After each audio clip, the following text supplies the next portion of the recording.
வணக்கம். இன்னைக்கு நாம பார்க்க போற விஷயம் ரொம்பவே ஸ்பெஷலானது. உலகத்திலேயே மிகப்பெரிய ஆன்மீக பயணம்னு சொல்லப்படுற ஹஜ் பத்தி தான் இந்த விளக்கத்துல நம்ம பார்க்க போறோம். இது வெறும் ஒரு பயணம் கிடையாது, பல லட்சக்கணக்கான மக்களோட உணர்வு.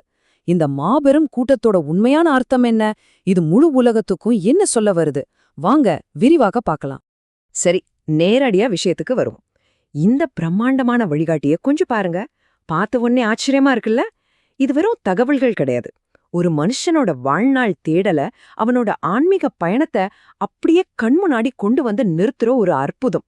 இன்னைக்கு நாம இதோட ஒவ்வொரு பகுதியா பிரிச்சு அதுல மறைஞ்சிருக்கிற ஆழமான அர்த்தங்களை ஒன்னா சேர்ந்து ஆராய போறோம்.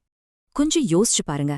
பல லட்சக்கணக்கான மக்கள், ஆமாங்க, மில்லியன் கணக்கான மக்கள், வேற வேற நாடுகள், தெரியாத மொழிகள், சம்பந்தமே இல்லாத கலாச்சாரங்கள், இப்படி எவ்ளோ வேறுபாடுகள் இருந்தாலும் அத்தனை பேரும் ஒரே நேரத்துல ஒரே மாதிரி ஒத்திசைவா செயல்படுறத கற்பனை பண்ணி பாருங்க. இது சாதாரண விஷயமே இல்ல. சொல்லப்போனா இது ஒரு மாபெரும் லாஜிஸ்டிக்ஸ் மற்றும் மனித ஒருங்கிணைப்பு அற்புதன்னே சொல்லலாம். நாம இன்னைக்கு பார்க்க போற விஷயங்களோட ஒரு சின்ன அவுட்லைன் இதுதான். முதல்ல இந்த பிரம்மாண்டமான மனித ஒருங்கிணைப்பு, அப்புறம் இதோட வரலாற்று வேர்கள், பயணத்தோட 6 முக்கியமான படிகள், அரஃபா மைதானத்தோட ஆன்மீக அர்த்தம், கடைசியா இது மனிதகுலத்துக்கு சொல்ற உலகளாவிய செய்தி. இந்த வரிசையில தான் நாம பயணிக்க போறோம். முதல் பகுதி பிரம்மாண்டமான மனித ஒருங்கிணைப்பு, அதாவது மனித அமைப்போட ஒரு உயிரோட்டமான அற்புதம். ஹஜ் அப்படிங்கிறது எந்த ஊருக்கும் போய் சுத்தி பார்க்குற ஒரு டூர் கிடையாது. இது ஒரு மிக ஆழமான ஆன்மீக தேடல். இங்க நடக்கிற விஷயங்களை பார்த்தீங்கன்னா உங்களுக்கே புரியும். லட்சக்கணக்கான மக்கள் ஒன்னா சேர்ந்து நடக்கிறாங்க, ஒன்னா பிரார்த்தனை பண்றாங்க, ஒன்னா சாப்பிடுறாங்க, பயணிக்கிறாங்க, ஏன் ஒன்னா தான் தூங்குறாங்க.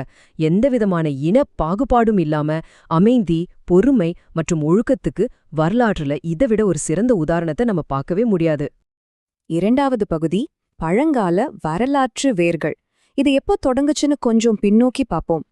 இன்னைக்கு நாம பாக்குற இந்த மாபெரும் கூட்டம் எப்படி தொடங்குச்சு தெரியுமா? இதுக்கு பின்னாடி பல ஆயிரக்கணக்கான வருஷ வரலாறு இருக்கு.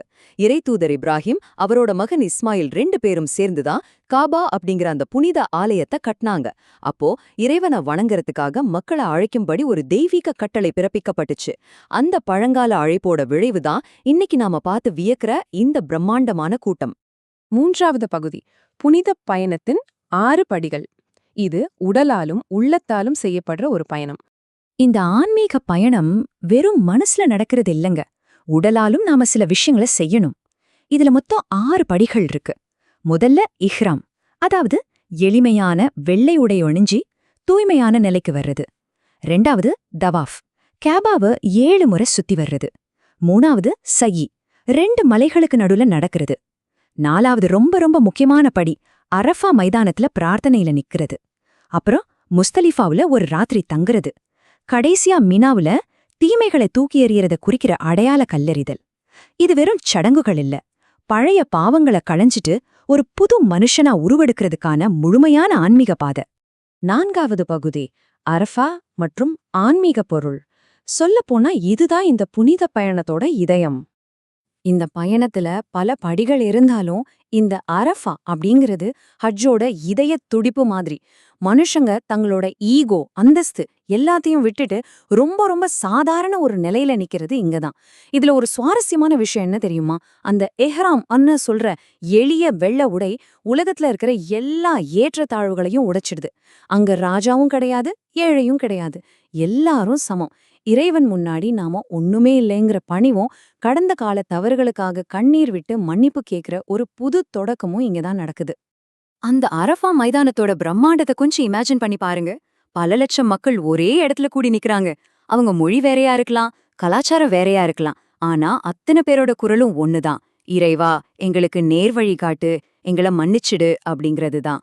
அங்க சிந்தப்படுற ஒவ்வொரு துளி கண்ணீரும் மனுஷங்களோட உண்மையான தேடலான அமைதியும் மன்னிப்பையும் ரொம்ப ஆழமா நமக்கு உணர்த்துது.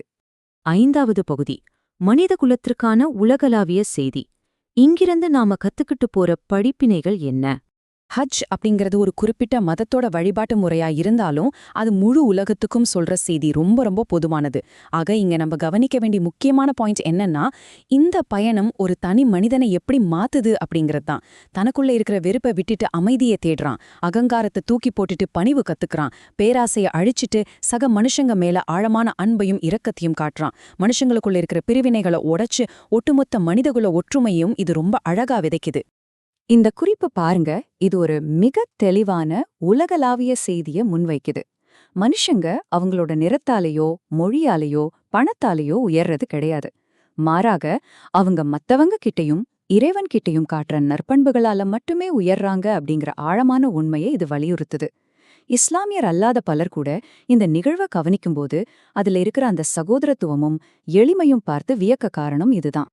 இப்போ ஒரு நிமிஷம் நீங்களே அந்த புனித பயணத்துல இருக்கிற ஒரு ஆளா உங்களை கற்பனை செஞ்சு பாருங்க. உங்ககிட்ட ஆடம்பரமான உடைகள் இல்ல, பதவிகள் இல்ல. இப்போ உங்களை பார்த்து நீங்களே கேட்டுக்க வேண்டிய முதல் கேள்வி, நான் யார்? இந்த உலகத்துல எதையெல்லாமோ தேடி நாம ஓடிக்கிட்டே இருக்கோம் இல்லையா? ஆனா எந்த ஒரு ஆடம்பரமும் இல்லாம ரொம்ப எளிமையா நிக்கிற அந்த தருணத்துல கொஞ்சம் யோசிச்சு பாருங்க, என் வாழ்க்கையில உண்மையிலே இதுதான் ரொம்ப முக்கியம். இந்த பயணம் உள்ளுக்குள்ள இருக்கிற பழைய மனுஷனை அழிச்சிட்டு ஒரு புதிய மனுஷனை உருவாக்குதுன்னா, நீங்களும் உங்களை நோக்கி இந்த கேள்வியே கேட்கணும். ஏன் தவறுகள் எல்லாத்தையும் களைஞ்சிட்டு இனிமேல் நான் எப்படிப்பட்ட ஒரு மனுஷனா மாற ஆசைப்படுறேன்? இந்த மாபெரும் பயணம் ஒரு மனுஷனோட சுய அடையாளத்தையே எப்படி நேர்மறையா மாத்தி அமைக்குது அப்படிங்கறத இந்த கேள்விகள் நமக்கு ரொம்ப தெளிவா உணர்த்துது. இன்னைக்கு நாம வாழ்ந்துட்டு இருக்கிற இந்த சத்தமும் இரைச்சலும் நிறைந்த நவீன உலகத்துல இது வெறும் ஒரு பயணம் மட்டும் அல்ல, இது நம்ம ஆன்மாவுக்கான ஒரு அமைதியான அழைப்பு. நாடுகள், இனங்கள், மொழிகள்னு எத்தனையோ அடையாளங்களால நம்ம பிரிக்கப்பட்டிருந்தாலும் அடிப்படையில நம்ம அத்தனை பேரும் ஒரே மனித குடும்பம்தான் அப்படிங்கிற மகத்தான உண்மைய இந்த ஹஜ் பயணம் உலகத்துக்கே உரக்கச் சொல்லுது. இந்த தெளிவும் புரிதலும் உங்களுக்கும் கிடைச்சிருக்கும்னு நம்புறேன். இந்த தொகுப்பு உங்களுக்கு பயனுள்ளதா இருந்திருக்கும். மீண்டும் இதே மாதிரி ஒரு சிறப்பான விளக்கத்தோட உங்களை சந்திக்கிறேன். நன்றி.